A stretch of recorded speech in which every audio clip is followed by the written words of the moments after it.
Hello बच्चों, कैसे हैं आप सभी। स्वागत है आप सभी का मेरे YouTube channel Math Plus YT पर। और आज हम एक नया टॉपिक लेकर आए हैं मैट्रिक्स में आव्यूह रूपांतरण यानी मैट्रिक्स ट्रांसफॉर्मेशन। इसका एक और दूसरा नाम है आव्यूह पर प्रारंभिक संक्रियाएं। क्या होती हैं प्रारंभिक संक्रियाएं, हम उनके बारे में यहाँ पे बात करने वाले हैं। तो पहले वीडियो को शुरू करें उससे पहले यदि आप मेरे चैनल पर नए हैं और आपने अभी तक चैनल को सब्सक्राइब नहीं किया है तो प्लीज़ चैनल को सब्सक्राइब कर लीजिए और आगे बेल आइकन में और प्रेस कर लीजिए ताकि आगे आने वाले वीडियोज़ के नोटिफिकेशन आपको मिलते रहें। तो चलिए शुरू करते हैं आज का वीडियो।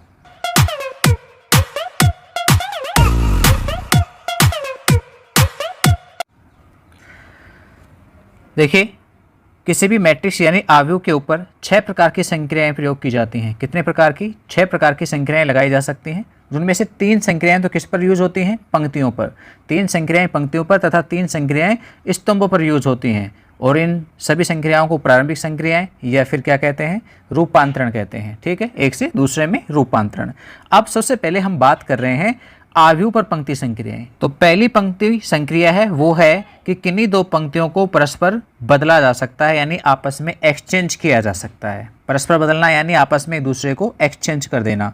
ठीक है, यदि कोई मैट्रिक्स है, उस मैट्रिक्स में आई वी पंक्ति है एक, और एक कौन सी पंक्ति है? जे वी पंक्ति है। आई वी पंक्ति को हम आर आई से लिखते हैं और जे वी पंक्ति को हम आर जे से लिखते हैं। इनको आपस में यदि हम बदलते हैं तो इस संक्रिया को हम लिखेंगे कैसे? तो लिखने का तरीका है आपके पास यहाँ प्रतीक रूप में कैसे लिखा जाता है? आर आई, और बीच में इस प्रकार से एक्सचेंज का ये सिंबल लगाना है, यानी एरो के चिन्ह दोनों तरफ होने चाहिए। यानी आर आई चेंज हुआ है आर जे में, आर जे चेंज हुआ है आर आई में।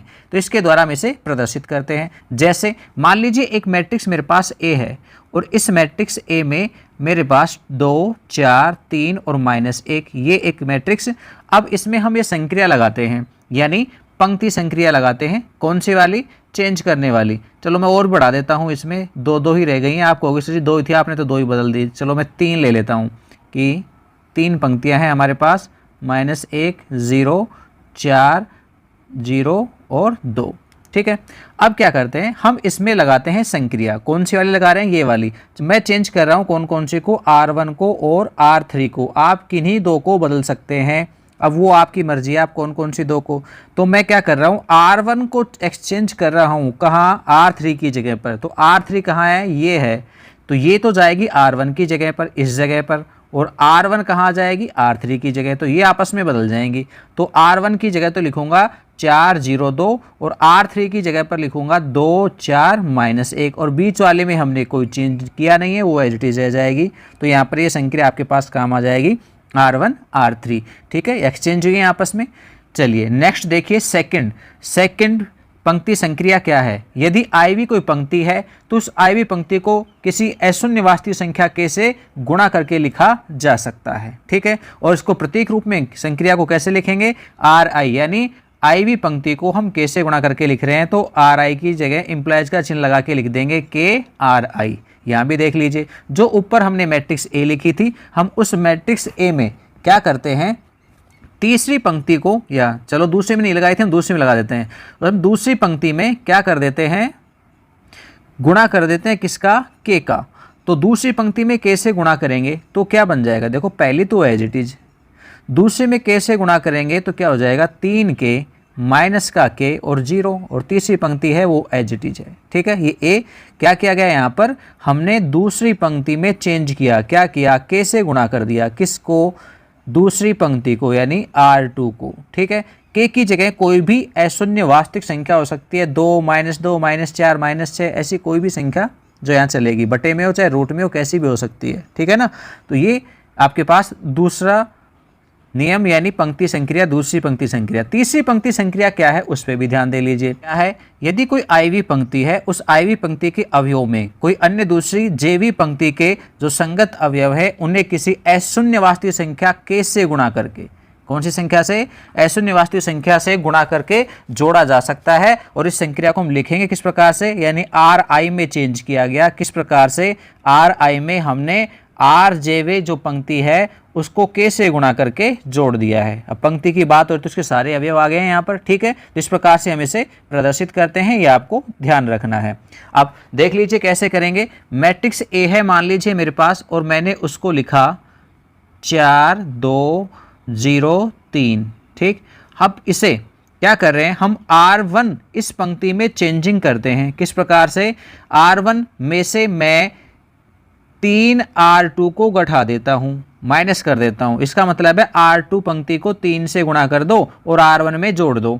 R2 ये है आपके पास, आप इसे 3 से गुणा कर लो, कितने से, माइनस के 3 से, और R1 में जोड़ दो, तो आपके पास नई मैट्रिक्स क्या बनेगी वो देखिए।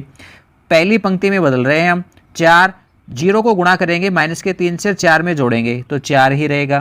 3 को गुणा करेंगे माइनस के 3 से, ये जो 3 है इस 3 को गुणा करेंगे -3 से, बन जाएंगे माइनस के 9, उसको 2 में जोड़ेंगे तो 2 में -9 जोड़ेंगे तो माइनस के 7 बच जाएंगे। हमने दूसरी पंक्ति में कोई बदलाव किया ही नहीं है तो दूसरी पंक्ति ऐसे ही रहेगी। बदलाव किस में किया है भाई, R1 में, तो R1 बदल के होगी है 4 - 7। तो ये संक्रिया हमने यहाँ पर लगाई, यानी R1 में बदलाव कर रहे हैं। किस रूप में, R1 में से हम R2 को 3 से गुणा करके माइनस किया, या कह लीजिए -3 से गुणा करके जोड़ा है, एक ही बात है।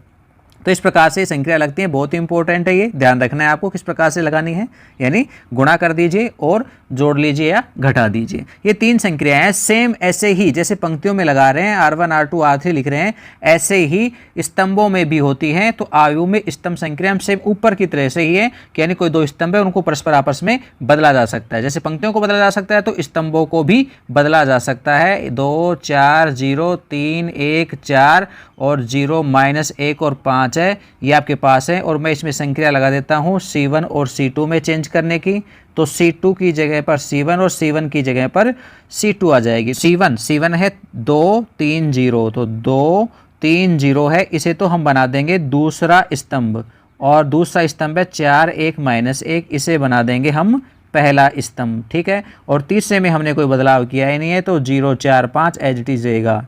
ध्यान दे लेना, जो कार्य हम पंक्तियों में कर रहे थे वो अब यहाँ स्तंभों में करेंगे। ऐसे ही 2 अन्य और संक्रियाएं हैं। एक तो क्या कि आयवे स्तंभ को हम किससे, K से गुणा करके लिख सकते हैं, जिसको CI और KCI द्वारा प्रदर्शित कर देते हैं। ये बीच में इम्प्लाइज का चिन्ह लगेगा, ठीक है, जैसा ऊपर किया था वैसे ही हो जाएगा यहाँ भी। और ऐसे ही एक और तीसरा संक्रिया के रूप में मान, वो क्या है, आयवी स्तंभ है उसको अन्य आयव स्तंभ के जो अवयव हैं उसको एक अन्य जैवे स्तंभ के संगत अवयवों से, वही किसी अशून्य वास्तविक संख्या K से गुणा करके हम जोड़ सकते हैं। और इस संक्रिया को लिखेंगे कैसे, यहाँ थोड़ी सी मिस्टेक है, कैसे लिखेंगे भाई, CI और CI प्लस में KCJ के द्वारा हम इसे लिख देंगे, ठीक, ध्यान रखेंगे इस चीज़ का। जैसा यानी पंक्तियों में हो रहा है वैसा ही सेम स्तंभों में भी किया जाएगा। चलिए अब हम बात करते हैं एक नए टॉपिक, व्युत्क्रमणीय आव्यूह की। व्युत्क्रमणीय आव्यूह यानी इनवर्सिबल मैट्रिक्सेस, ये क्या होती हैं, यानी ऐसी वर्ग मैट्रिक्स जिसे किसी अन्य मैट्रिक्स B के साथ में इस प्रकार से ज्ञात किया जा सकता है कि AB बराबर BA हो, AB बराबर BA हो, और वो मान किसके बराबर हो, तत्समक मैट्रिक्स यानी इकाई मैट्रिक्स के बराबर हो। तो डेफिनेशन लिखी हुई है यहाँ पर कि यदि एक वर्ग आव्यूह A है तब एक अन्य वर्ग मैट्रिक्स B का अस्तित्व इस प्रकार से हो कि AB बराबर BA बराबर I ध्यान दे लेना क्या है, यहाँ पे एक इकाई मैट्रिक्स है जो इन्हीं क्रम की होगी जो AB और BA का क्रम है आपके पास, ठीक है। वर्ग मैट्रिक्स है तो सभी का क्रम एक समान आएगा यहाँ पर। तो ये एक इंपॉर्टेंट रूल आपके पास निकल के आया कि AB बराबर BA बराबर I हो तो मैट्रिक्स B को मैट्रिक्स A की व्युत्क्रम मैट्रिक्स कहते हैं। मैट्रिक्स B को मैट्रिक्स A की क्या कहते हैं, व्युत्क्रम मैट्रिक्स कहते हैं, और इसे A इनवर्स के द्वारा प्रदर्शित करते हैं। साथ ही मैट्रिक्स A को इस कंडीशन में कैसा कहते हैं, व्युत्क्रमणीय मैट्रिक्स कहते हैं। मैट्रिक्स A कैसी कहलाती है, व्युत्क्रमणीय। कब कहलाती है, जब मैट्रिक्स A की व्युत्क्रम मैट्रिक्स प्राप्त हो जाए। यदि मैट्रिक्स A की व्युत्क्रम मैट्रिक्स प्राप्त होती है तो फिर A को कैसी कहते हैं, व्युत्क्रमणीय यानी इनवर्सिबल मैट्रिक्स कहते हैं। आगे बात समझ में, इंपॉर्टेंट रूल यही है कि वर्ग मैट्रिक्स A ऐसी है कि किसी दूसरी वर्ग मैट्रिक्स B के साथ उसे गुणा करते हैं तो AB और BA दोनों गुणा इकाई मैट्रिक्स के साथ बराबर हो तो मैट्रिक्स B A की व्युत्क्रम मैट्रिक्स कहलाती है और A को व्युत्क्रमणीय मैट्रिक्स कहते हैं। उल्टा भी कह सकते हो कि B की व्युत्क्रम मैट्रिक्स कौन सी कहलाएगी, A, यानी यहाँ पर यूं कहा जा सकता है B तो क्या है, A की इनवर्स मैट्रिक्स है, और A क्या है, A है वो B की इनवर्स मैट्रिक्स है। दोनों में से कोई सा भी आप लिखें एक ही बात है, एक दूसरे की क्या कहलाती हैं, व्युत्क्रम मैट्रिक्स कहलाती हैं। जैसे मान लीजिए मैंने एक मैट्रिक्स A ली और A में मेरे पास एलिमेंट्स है वो है 5 2 और 3 3, ठीक। अब एक अन्य मैट्रिक्स बी और है मान लीजिए, वो मेरे पास इस प्रकार से है 2 5 -3 और -3। तब ए का बी के साथ में गुणा कर दिया जाए तो क्या मिलेगा? तो ए का बी के साथ में हम गुणा करते हैं, तो गुणा करके देखें हम 5 3 3 2 गुणा करेंगे हम किसके साथ? 2 -3 -3 और 5 के साथ। तो गुणा किया जाएगा तो हमें मिलेगा 5 को 2 से किया 10 और 3 को -3 से करेंगे -9। इसके अलावा दूसरे स्तंभ से करेंगे तो 5 -3 से गुणा होगा -15 और 3 5 से गुणा होगा +15। अब दूसरी पंक्ति को पहले स्तंभ से करेंगे तो 3 दूनी 6 और 2 को -3 से करेंगे तो -6। फिर दूसरे स्तंभ से करते हैं, 3 को -3 से करेंगे -9 और 2 को 5 से करेंगे +10। तो देखो क्या मिलेगा? 10 - 9 1, ये दोनों कट जाएंगे यानी 0, यहाँ ये कट जाएगा तो ये 0 और 10 में से 9 कम होंगे तो 1। क्या बनी? इकाई मैट्रिक्स बन गई, वही 2 क्रम की। ऐसे ही आप बी ए को गुणा करके देखेंगे तो बी ए भी आपके पास इकाई मैट्रिक्स आई के रूप में ही आएगी। इट मीन्स ए बी और बी ए दोनों का गुणा इकाई मैट्रिक्स है, इसलिए ए की प्रतिलोम कौन सी हो गई या व्युत्क्रम मैट्रिक्स? प्रतिलोम मैट्रिक्स या व्युत्क्रम मैट्रिक्स कहते हैं इसे। व्युत्क्रम मैट्रिक्स कौन सी कहलाएगी? बी है, इसलिए कहा जा सकता है बी बराबर में ए इनवर्स। ठीक, चलिए अब व्युत्क्रम मैट्रिक्स पर आधारित हमारे पास 2 प्रमेय हैं, जिनमें से पहली क्या है कि यदि किसी वर्ग मैट्रिक्स की कोई व्युत्क्रम मैट्रिक्स का अस्तित्व है तो वह कैसी होती है? अद्वितीय होती है, यानी केवल एक ही होती है, यानी एक मैट्रिक्स की एक से अधिक व्युत्क्रम मैट्रिक्स नहीं होंगी। जैसे मान ले थोड़ी देर के लिए कि कोई एक मैट्रिक्स ए है और इस मैट्रिक्स ए की कोई 2 व्युत्क्रम मैट्रिक्स, इसकी व्युत्क्रम मैट्रिक्स हैं वो या प्रतिलोम मैट्रिक्स हैं वो बी व सी 2 हैं, तो हम ये प्रदर्शित कर देंगे यदि बी और सी दोनों व्युत्क्रम मैट्रिक्स हैं तो बी और सी कैसी होंगी? बराबर होंगी। बस आपको तो एक कथन याद होना चाहिए जो यहाँ पर ये लिखा हुआ है, आप इसे याद रख लेते हैं तो पर्याप्त है, काफ़ी है। फिर भी यदि आपको चाहिए तो मैं समझा देता हूँ कि बी और सी बराबर कैसे हो जाएंगे। देखो बी है वो ए की व्युत्क्रम मैट्रिक्स है, तो क्या होगा? अभी बताया है ए बी बराबर में बी ए बराबर में इकाई मैट्रिक्स होगी। और यदि सी बी व्युत्क्रम मैट्रिक्स है तो क्या हो जाएगा कि ए सी बराबर में सी ए बराबर में आई होगा। ठीक है, अब देखो बी मैट्रिक्स है ये बात है, तो मैं बी को आई बी लिख सकता हूँ क्या? ठीक है, आई बी आई से गुणा करके लिखेंगे उतनी ही आएगी। तो यहाँ पर मैं आई की जगह पर दूसरी मैट्रिक्स में से मान पुट कर देता हूँ। जैसे मैंने आई की जगह पर रख दिया है सी ए और बी। ठीक है, समझ गए ना? आई की वैल्यू कहाँ से रखी है? मैंने यहाँ से रख दी है, कितनी है? सी ए है, लिख सकते हैं ऐसा। और देखो मैट्रिक्स से हैं वो क्रम विनिमय नियम का पालन, वो साचर्य नियम का पालन करती हैं, तो मैं इसे यूँ भी कह सकता हूँ कि सी और ए बी। अब देखो ए बी का मान यहाँ से मेरे पास पता है कितना है, ये आई के बराबर है, तो लिखा जा सकता है सी आई। और इकाई मैट्रिक्स के साथ में हम गुणा करेंगे सी को तो सी ही मिलेगी, हमें पता है, पहले से बता चुके हैं कि आई क्या होता है? गुणनत्मक आव्यूह होता है, तो बी बराबर में आपको सी ही मिलेगा। इट मीन्स किसी भी मैट्रिक्स ए के लिए व्युत्क्रम मैट्रिक्स केवल अद्वितीय होती है, एक ही होती है, एक से अधिक नहीं होती है। दूसरी प्रमेय को यदि हम देखें तो क्या कह रहा है कि यदि ए और बी 2 समान कोटि की व्युत्क्रमणीय मैट्रिक्स हैं, ए और बी 2 मैट्रिक्स ऐसी हैं जो कैसी हैं? समान कोटि की हैं और साथ में कैसी हैं? व्युत्क्रमणीय हैं। तो कह रहा है ए बी का इनवर्स है वो बी इनवर्स ए इनवर्स के साथ बराबर होता है। ठीक, तो किसी हम समझा देते हैं, वैसे आपको ये याद ही रखना है, इसके कॉन्सेप्ट ये पूरा मैकेनिज्म याद रखने की जरूरत नहीं है। डेरिवेशन ये कैसे प्राप्त होता है ये आपको ये याद रहे कि ए बी का इनवर्स है तो बी इनवर्स ए इनवर्स के साथ बराबर होता है। देखो हमने डेफिनेशन पढ़ी है व्युत्क्रमणीय मैट्रिक्स की कि ए बी मैट्रिक्स को हम ए बी अपने आप में पूरी एक मैट्रिक्स है उसके इनवर्स के साथ गुणा करेंगे तो सदैव किस रूप में होता है? इकाई मैट्रिक्स की फॉर्म में होता है। अब हम क्या करते हैं, यहाँ पर दोनों पक्षों में ए इनवर्स मैट्रिक्स के साथ में गुणा कर देते हैं। क्या फ़र्क पड़ जाएगा कोई? क्यों किया है गुणा वो भी समझ लीजिए, क्योंकि यहाँ पर ए है मेरे पास तो मैंने उसे गुणा कर दिया ए इनवर्स के साथ में। अब यहाँ पर साचर्य नियम का पालन करेगी ये, तो ए इनवर्स ए को एक साथ लिखा जा सकता है और बी को अलग, और ये ए बी इनवर्स आपके पास एज इट इज है। और यहाँ पर ए इनवर्स को हम आई से गुणा करेंगे तो ये ए इनवर्स ही रहेगी।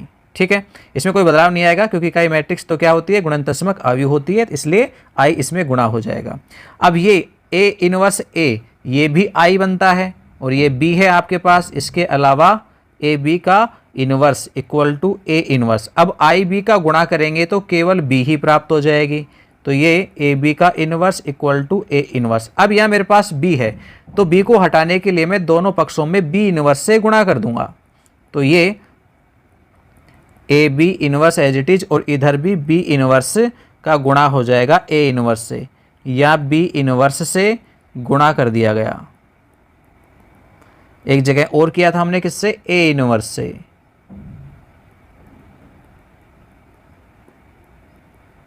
ठीक है, समझ गए। अब क्या करना है, बी बी इनवर्स आपके पास आई बन जाएगा और ये ए बी का इनवर्स, और इधर क्या मिल गया, बी इनवर्स ए इनवर्स। तो आई से फिर से क्या है, आई गुणनतस्मक अवयव है तो इससे कोई फर्क पड़ता नहीं है, तो ए बी का इनवर्स आपके पास किस फॉर्म में आएगा, बी इनवर्स ए इनवर्स के में। ठीक है ना, तो इस प्रकार से ज्ञात किया जा सकता है, पर आपको ये ध्यान रखना है, इंपॉर्टेंट है, एग्जाम में ऐसा सत्यापित करवाता है, आपके पास 3 अंक का क्वेश्चन मोस्टली ऐसा आता है, तो आपको ये रिलेशन ध्यान रहना चाहिए कि ए बी इनवर्स है तो उल्टा है, क्रम बदल गया है, पहले बी इनवर्स है फिर ए इनवर्स है। ठीक है बच्चों, ध्यान रखना है इस चीज़ का। चलिए नेक्स्ट अब आगे देखते हैं, मोस्ट इंपॉर्टेंट बात जो हमारे लिए है वो ये कि प्रारंभिक संक्रियाओं के द्वारा एक अवयव का व्युत्क्रम कैसे निकाला जाता है, यानी एप्लीकेशंस आ गए हैं प्रारंभिक संक्रियाओं के, क्या प्रारंभिक संक्रियाओं के द्वारा एक अवयव का यानी मैट्रिक्स का व्युत्क्रम यानी इनवर्स मैट्रिक्स कैसे प्राप्त कर सकते हो, प्रतिलोम मैट्रिक्स कैसे प्राप्त कर सकते हो। तो कोई भी एक मैट्रिक्स ए है और उसकी व्युत्क्रम मैट्रिक्स आपको ज्ञात करनी है और वो किसके द्वारा, पंक्ति संक्रिया के द्वारा ज्ञात करनी है। तो फिर मैट्रिक्स ए को किस फॉर्म में लिखा जाता है, ए इक्वल टू आई ए। ध्यान रखना है कैसे लिखेंगे, ए इक्वल टू आई ए। अब ऐसा क्यों है, ये ध्यान कैसे रहेगा कि इसे आई ए में ही लिखना है, तो देखो ध्यान से रखो, यहाँ पे बात हो रही है पंक्ति संक्रिया की, और पंक्ति संक्रिया में पैसे बनता है फर्स्ट, थोड़ा सा ध्यान रख लेना, वैसे फर्स्ट होता है लेकिन हम इसको ध्यान रखने के लिए बस इतना सा थोड़ा सा जोड़ रहे हैं, पे और फे में ज़्यादा अंतर होता नहीं है, फर्स्ट और पंक्ति कहें हम इसमें, तो ये दोनों एक जैसे ही हैं लगभग से, इसलिए कह रहा हूँ फर्स्ट में क्या आएगा, जब पंक्ति संक्रिया लगेगी तब फर्स्ट में आई आएगा, यानी इकाई मैट्रिक्स को फर्स्ट में लिखेंगे ए के।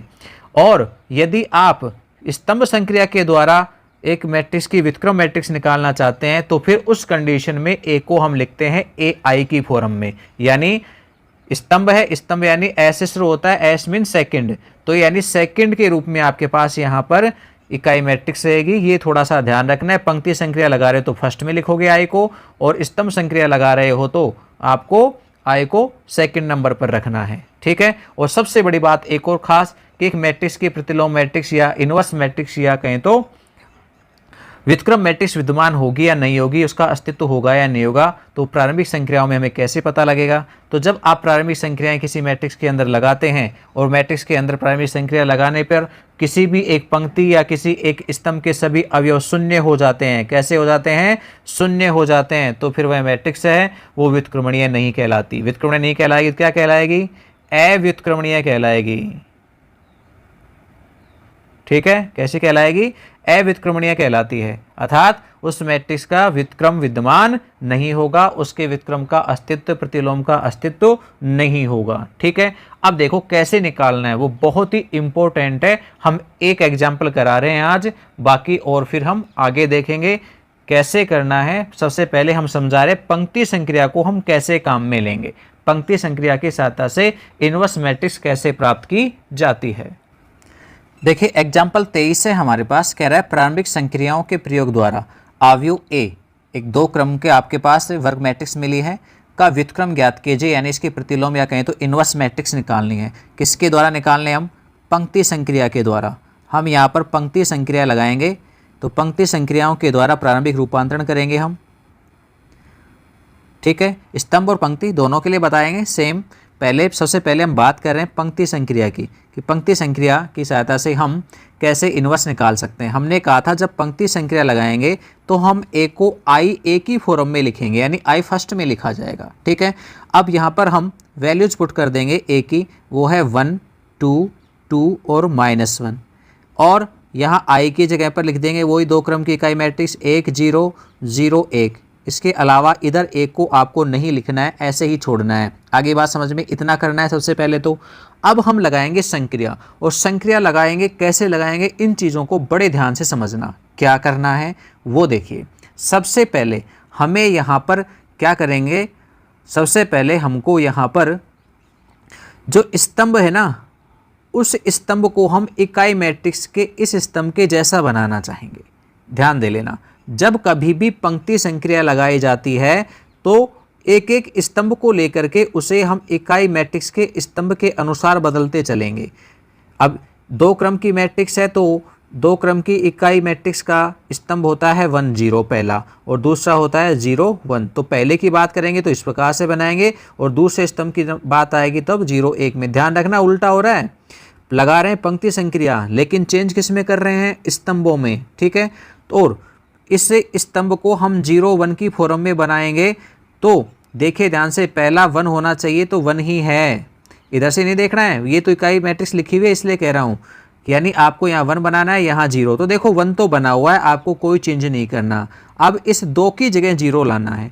अब 2 की जगह 0 कैसे आ सकता है, पहली जो पंक्ति है उसमें यहाँ 1 है, तो हम क्या कर सकते हैं, दूसरी पंक्ति में से पहली पंक्ति को 2 से गुणा करके घटा सकते हैं। यानी कौन सी संक्रिया लगा सकते हैं, दूसरी पंक्ति में संक्रिया लगा सकते हैं कि दूसरी पंक्ति में से पहली पंक्ति को कितने से गुणा करके, 2 से गुणा करके हम घटा दें। तो क्या होगा वो देखिए, इस संक्रिया को हम अप्लाई करेंगे। पहली पंक्ति में हमने कोई बदलाव नहीं किया, ऐसे कैसे लिखेंगे। अब दूसरी पंक्ति में बदलाव कर रहे हैं, किस फॉर्म में, दूसरी में से पहली को 2 से गुणा करके घटाना है। पहली है ये, यहाँ इसे करेंगे 2 से गुणा, 1 को 2 से गुणा करने पर 2 बनेंगे, 2 में से 2 घटा देंगे, तो 2 में से 2 घटाएंगे तो 0 आ जाएगा। ठीक है, आगे दूसरे वाले अवयव पे भी आ जाइए, ये 2 है, इस 2 को हम 2 से गुणा करेंगे, 4 बनेंगे, और माइनस के 1 में से 4 घटाएंगे तो कितने हो जाएंगे, माइनस के 5। इधर तो ये काम हो गया। अब इधर भी आ जाओ, इस वाले में भी आ जाओ। पहली पंक्ति में कोई बदलाव नहीं किया, ऐसे ही रहेगी। दूसरी में किया था, पहली को 2 से गुणा करो और 0 में से घटा दो तो माइनस के 2 हो जाएंगे, और पहली में या इस अवयव को 2 से गुणा करेंगे तो 0 रहेगा, 0 को घटाने से कोई फर्क नहीं पड़ेगा, तो 1 आ जाएगा एज इट इज जो पहले था। ठीक है, तो ये क्या हुआ, हमने दूसरी पंक्ति में बदलाव कर दिया। ध्यान रखें, संक्रिया भी लिखनी है, क्या किया है समझ गए, थोड़ा और समझ जाओगे, आगे करते चलेंगे। तो देखो पहला स्तंभ हमारे पास 1 0 की फॉर्म में आ गया है, और इकाई मैट्रिक्स में आपके पास पहला स्तंभ 1 0 ही होता है। इट मीन्स इकाई मैट्रिक्स का प्रथम स्तंभ तो हमने प्राप्त कर लिया। अब हम करेंगे दूसरे स्तंभ को प्राप्त। दूसरे स्तंभ में सबसे पहले हम बनाना चाहेंगे 1। क्या बनाएंगे, 1, जबकि दूसरे स्तंभ में 1 की जगह कितना आ रहा है हमारे पास, यहाँ देखें तो आप -5 आ रहा है। तो -5 को कैसे हटा सकते हैं, हम -5 का भाग दे देंगे। तो हम, ये कौन सी पंक्ति है, पंक्ति में लगाएंगे संक्रिया, ध्यान रखना पंक्ति है दूसरी, तो दूसरी पंक्ति में संक्रिया लगाएंगे कि दूसरी पंक्ति को हम -5 से भाग देकर के लिखेंगे।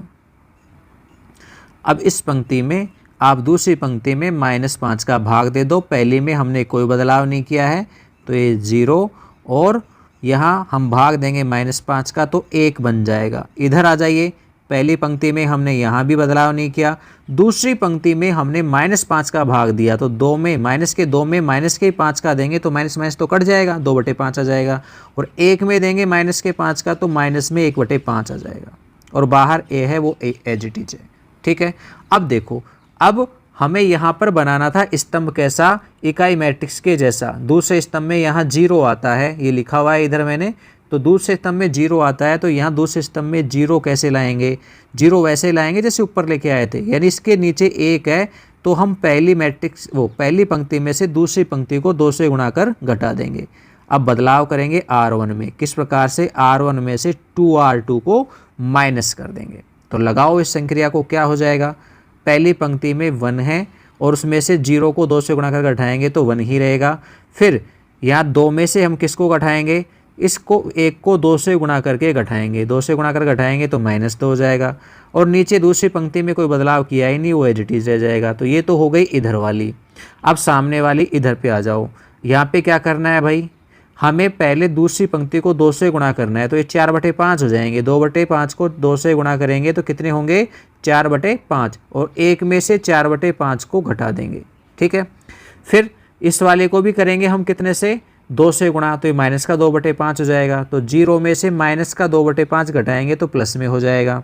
और नीचे दूसरी पंक्ति में हमने बदलाव किया ही नहीं है, तो वो आपके पास ऐसे के ऐसे ही रहेगा और गुणा में ए है वो भी एज इट इज रहेगा।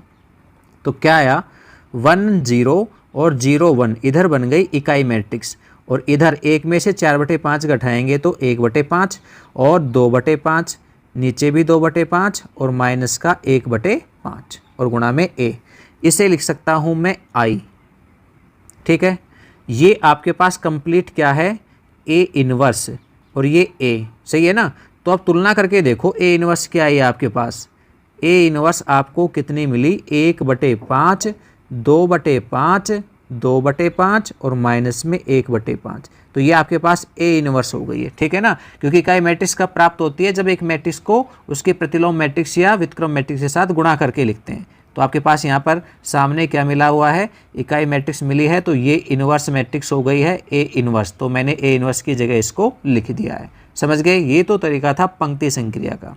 ऐसे ही हम स्तंभ संक्रिया लगा करके भी इसे प्राप्त कर सकते हैं। हम वापस a को लिखते हैं, आपको स्तंभ संक्रिया भी समझा देते हैं। a में आपके पास 1 2 2 -1 है। देखिए a आपके पास 1 2 और 2 -1, ये आपके पास a है। तो हम कैसे लिखेंगे स्तंभ संक्रिया में a को, a = ai ऐसा लिखेंगे। सेकंड नंबर पर i आएगा और a का मान हम पुट करेंगे 1 2 2 -1, और a को ऐसे छोड़ेंगे, यहाँ i का मान लिखेंगे 1 0 0 1। ठीक है, अब ध्यान दीजिए, अब लगाएंगे हम स्तंभ संक्रिया। तो जैसे पंक्ति संक्रिया लगाए थे तब हम स्तंभों को बना रहे थे इकाई मैट्रिक्स की फॉर्म में, अब हम स्तंभों में संक्रिया लगा रहे हैं, तो हम अब देखेंगे पंक्तियों को। तो पंक्ति आपके पास इकाई मैट्रिक्स की फॉर्म में चेंज होनी चाहिए। तो देखो यहाँ 1 आ रहा है, तो हमें यहाँ 1 को चेंज ही नहीं करना है, बस 2 को 0 बनाना है। अब 2 को 0 कैसे बनाया जा सकता है, दूसरे स्तंभ में से पहले स्तंभ को हम घटा करके बनाएंगे, यानी C2 में बदलाव करेंगे। किस प्रकार से, C1 को हम 2 से गुणा करके घटा देंगे।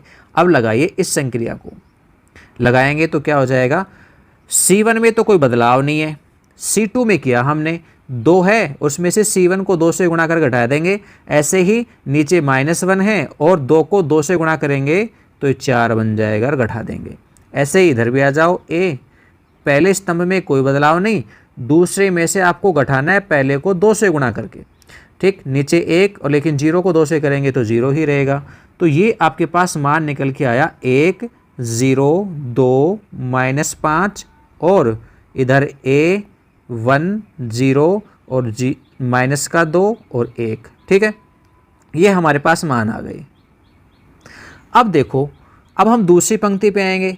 इस दूसरी पंक्ति में आप ध्यान से देखिए, यहाँ पर आपके पास 0 होना चाहिए और यहाँ पर 1, तो ये इकाई मैट्रिक्स बन जाएगी। तो सबसे पहले हम प्राप्त करते हैं 1 हमेशा, तो 1 को प्राप्त करेंगे। 1 को प्राप्त करेंगे, यहाँ से इसे हटाना है। कैसे हटा सकते हैं, -5 का भाग देंगे, पर हम किस में देंगे भाग, हम लगा रहे हैं संक्रियाएं स्तंभों में, तो स्तंभ में देंगे भाग। और ये कौन से स्तंभ का अवयव है, दूसरे स्तंभ का, तो दूसरे स्तंभ में बदलाव करेंगे, यानी C2 में हम भाग देंगे कितने का, -5 का। तो ये संक्रिया हम करेंगे तो क्या मिलेगा हमको,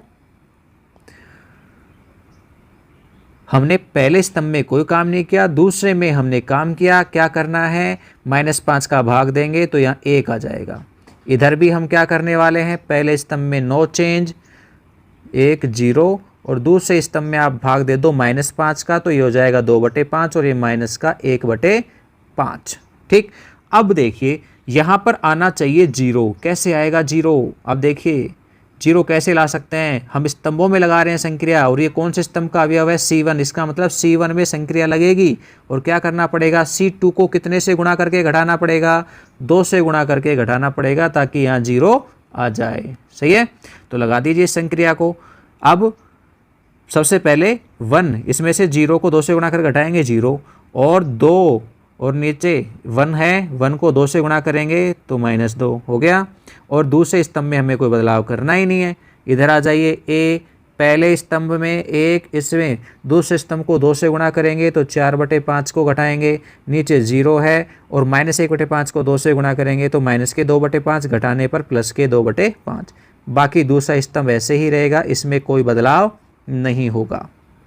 अब आप यहाँ पे देखेंगे ध्यान से, तो ये 1, ये 0, ये 0 और ये 1 बन गई इकाई मैट्रिक्स। तो ध्यान देना, हमेशा ए को मिटा करके वहाँ उसकी जगह क्या बनाना है, इकाई मैट्रिक्स, और उसे बदलने का ये रूपांतरण तरीका, इसे ही कहते हैं प्रारंभिक रूपांतरण। या एक में से माइनस के 4/5 को घटाएंगे तो 1/5, ये 2/5, ये 2/5 और ये आपके पास माइनस का 1/5। तो ये आ गई आपके पास ए इनवर्स, ठीक है ना, क्योंकि ये आई बन गई और इधर ये ए है, तो इसके गुणा वाली मैट्रिक्स होगी वो ए इनवर्स कहलाएगी। तो ए इनवर्स का मान है वो 1/5, 2/5, 2/5 और माइनस में 1/5 होगी। तो स्टूडेंट्स बच्चों ध्यान देना, चाहे स्तंभ संक्रिया लगाई जाए चाहे पंक्ति संक्रिया लगाई जाए, आपके पास ए इनवर्स वहीं आएगा। कोई सी भी संक्रिया लगाइए, कोई बदलाव नहीं होगा। तो आज के वीडियो में स्टूडेंट्स इतना ही। नेक्स्ट वीडियो में और बात करेंगे हम संक्रियाओं को लगाने की, कैसे इनवर्स प्राप्त की जा सकती हैं। ये मेथड और समझ में आ जाएगा जब हम बहुत सारे क्वेश्चंस और एग्जाम्पल करेंगे। फिलहाल के लिए इजाज़त दीजिए, धन्यवाद।